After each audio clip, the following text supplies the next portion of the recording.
ಅರಸರುಗಳ ಮೊದಲನೆಯ ಗ್ರಂಥದಿಂದ ವಾಚನ. ಅಧ್ಯಾಯ 16.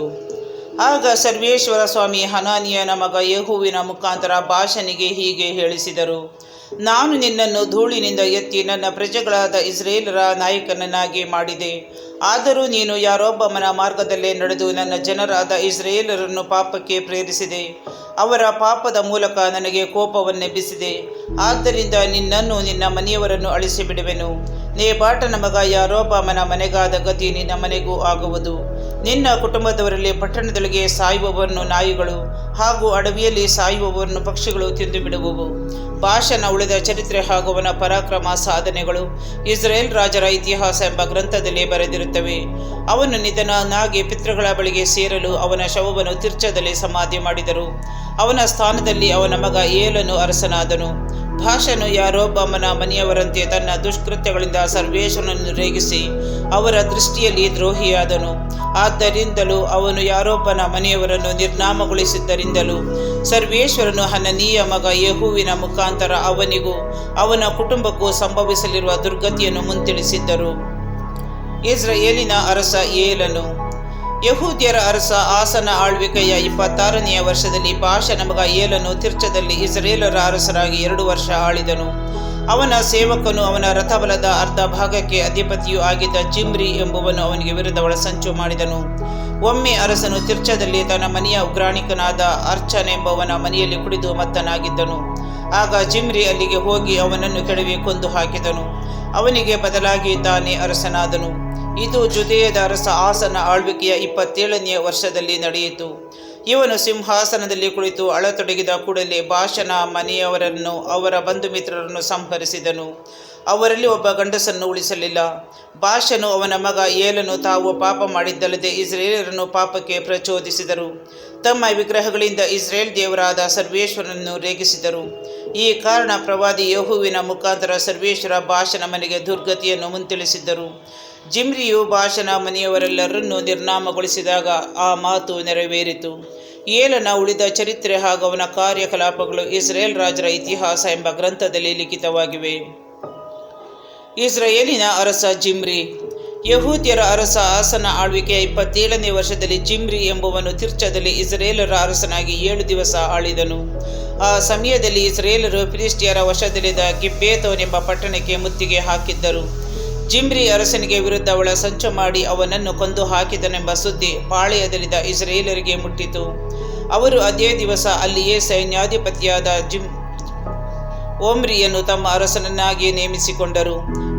ಇವನ ಜೊತೆಯಲ್ಲಿದ್ದ ಇಸ್ರೇಲರೆಲ್ಲರೂ ಗಿಬ್ಬೆತೋನನ್ನು ಬಿಟ್ಟು ಹೋಗಿ ತಿರ್ಚಕ್ಕೆ ಮುತ್ತಿಗೆ ಹಾಕಿದರು. ಪಟ್ಟಣ ಅವರ ವಶವಾದುದನ್ನು ಜಿಮ್ರಿ ಕಂಡು ಅರಮನೆಯ ಗರ್ಭಗೃಹವನ್ನು ಹೊತ್ತು ಅರಮನೆಗೆ ಬೆಂಕಿ ಹೊತ್ತಿಸಿ ಸುಟ್ಟುಕೊಂಡು ಸತ್ತನು. ಅವನು ಯಾರೊಬ್ಬಾಮನಂತೆ ತಾನು ಪಾಪ ಮಾಡಿದ್ದಲ್ಲದೆ ಇಸ್ರೇಲರ ಪಾಪಕ್ಕೆ ಕಾರಣವಾಗಿದ್ದನು. ಹೀಗೆ ಸರ್ವೇಶ್ವರನ ದೃಷ್ಟಿಯಲ್ಲಿ ದ್ರೋಹಿಯಾಗಿದ್ದುದರಿಂದ ಈ ದುರ್ಗತಿ ಸಂಭವಿಸಿತು. ಜಿಮ್ರಿಯ ಉಳಿದ ಚರಿತ್ರೆ ಹಾಗೂ ಅವನ ಒಳಸಂಚು ಇಸ್ರೇಲ್ ರಾಜರ ಇತಿಹಾಸ ಎಂಬ ಗ್ರಂಥದಲ್ಲಿ ಲಿಖಿತವಾಗಿದೆ. ಇಸ್ರಾಯೇಲಿನ ಅರಸ ಓಮ್ರಿ. ಆ ಕಾಲದಲ್ಲಿ ಇಸ್ರೇಲಲ್ಲಿ 2 ಪಂಗಡಗಳಿದ್ದವು. ಒಂದು ಪಂಗಡದವರು ಗೀನತನ ಮಗನಾದ ತಿಬ್ನಿಯನ್ನು ಹಿಂಬಾಲಿಸಿ ಅರಸನನ್ನಾಗಿ ಮಾಡಿಕೊಳ್ಳಬೇಕೆಂದಿದ್ದರು. ಇನ್ನೊಂದು ಪಂಗಡದವರು ಓಮ್ರಿಯನ್ನು ಹಿಂಬಾಲಿಸಿದರು. ಆದರೆ ಓಮ್ರಿಯ ಪಂಗಡದವರು ಗೀನತನ ಮಗ ತಿಬ್ನಿಯ ಪಂಗಡದವರನ್ನು ಸೋಲಿಸಿದರು. ತಿಬ್ನಿಯು ಸತ್ತು ಹೋದನು. ಓಮ್ರಿ ಆಳತೊಡಗಿದನು. ಯಹೂದ್ಯರ ಅರಸ ಆಸನ ಆಳ್ವಿಕೆಯ 31ನೆಯ ವರ್ಷದಲ್ಲಿ ಓಮ್ರಿ ಇಸ್ರಾಯೇಲರ ಅರಸನಾಗಿ 12 ವರ್ಷ ಆಳಿದನು. 6 ವರ್ಷಗಳವರೆಗೆ ತಿರ್ಚವೇ ಅವನ ರಾಜಧಾನಿಯಾಗಿತ್ತು. ಆನಂತರ ಶೇಮೇರ್ ಎಂಬುವನಿಗೆ 6,000 ಬೆಳ್ಳಿ ನಾಣ್ಯಗಳನ್ನು ಕೊಟ್ಟು ಅವನಿಂದ ಸಮಾರ್ಯ ಎಂಬ ಗುಡ್ಡವನ್ನು ಕೊಂಡುಕೊಂಡನು. ಅದರ ಮೇಲೆ ಒಂದು ಪಟ್ಟಣವನ್ನು ಕಟ್ಟಿಸಿ ಅದಕ್ಕೆ ಆ ಭೂಮಿಯ ಒಡೆಯನಾಗಿದ್ದ ಶೇಮೇರನ ಜ್ಞಾಪಕಾರ್ಥವಾಗಿ ಸಮಾರ್ಯ ಎಂಬ ಹೆಸರಿಟ್ಟನು. ಇವನು ಸರ್ವೇಶ್ವರನ ದೃಷ್ಟಿಯಲ್ಲಿ ದ್ರೋಹಿ ಹಾಗೂ ತನ್ನ ಪೂರ್ವಾಧಿಕಾರಿಗಳೆಲ್ಲರಿಗಿಂತಲೂ ದುಷ್ಟನೂ ಆಗಿದ್ದನು. ಇಸ್ರಾಯೇಲರು ವಿಗ್ರಹಗಳಿಂದ ತಮ್ಮ ದೇವರಾದ ಸರ್ವೇಶ್ವರನು ರೇಗಿಸಿದಂತೆ ಅವರನ್ನು ಪಾಪಕ್ಕೆ ಪ್ರಚೋದಿಸಿದ ನೇಬಾಟನ ಮಗ ಯಾರೊಬ್ಬಾಮನ ಮಾರ್ಗದಲ್ಲೇ ಇವನು ನಡೆದನು. ಇವನ ಉಳಿದ ಚರಿತ್ರೆ, ಪರಾಕ್ರಮ ಹಾಗೂ ಕಾರ್ಯಕಲಾಪಗಳು ಇಸ್ರೇಲ್ ರಾಜರ ಇತಿಹಾಸ ಎಂಬ ಗ್ರಂಥದಲ್ಲಿ ಲಿಖಿತವಾಗಿವೆ. ಓಮ್ರಿ ಸತ್ತು ಪಿತೃಗಳ ಬಳಿಗೆ ಸೇರಿದಾಗ ಇವನ ಶವವನ್ನು ಸಮಾರಿಯ ಪಟ್ಟಣದಲ್ಲಿ ಸಮಾಧಿ ಮಾಡಿದರು. ಇವನ ಸ್ಥಾನದಲ್ಲಿ ಇವನ ಮಗ ಆಹಾಬನು ಅರಸನಾದನು. ಇಸ್ರೇಲರ ಅರಸ ಆಹಾಬನು. ಯಹೂದ್ಯರ ಅರಸ ಆಸನ ಆಳ್ವಿಕೆಯ 38ನೆಯ ವರ್ಷದಲ್ಲಿ ಓಮ್ರಿಯ ಮಗ ಆಹಾಬನು ಇಸ್ರಾಯೇಲರ ಅರಸನಾದನು. ಸಮಾರಿಯ ಪಟ್ಟಣದಲ್ಲಿ 22 ವರ್ಷ ಆಳಿದನು. ಇವನು ತನ್ನ ಹಿಂದಿನ ಅಧಿಕಾರಿಗಳೆಲ್ಲರಿಗಿಂತಲೂ ದುಷ್ಟನು, ಸರ್ವೇಶ್ವರನ ದೃಷ್ಟಿಯಲ್ಲಿ ದ್ರೋಹಿ. ಇವನು ನೇಬಾಟನ ಮಗ ಯಾರೊಬ್ಬಾಮನ ದುರ್ಮಾರ್ಗದಲ್ಲಿ ನಡೆದದ್ದು ಸಾಲದೆಂದು ಸೀದೋನ್ಯರ ಅರಸ ಎತ್ಬಾಳಲ ಮಗಳು ಈಜೆಬೆಲ್ ಎಂಬಾಕೆಯನ್ನು ಮದುವೆ ಮಾಡಿಕೊಂಡು ಬಾಳ್ ದೇವರನ್ನು ಪೂಜಿಸತೊಡಗಿದನು. ಬಾಳ್ ದೇವರಿಗಾಗಿ ಸಮಾರ್ಯದಲ್ಲಿ ಒಂದು ಗುಡಿ ಕಟ್ಟಿಸಿ ಅದರಲ್ಲಿ ಬಲಿಪೀಠವನ್ನು ಕಟ್ಟಿಸಿದನು. ಇದಲ್ಲದೆ ಅಶೇರ ವಿಗ್ರಹ ಸ್ತಂಭವನ್ನು ನಿಲ್ಲಿಸಿದನು.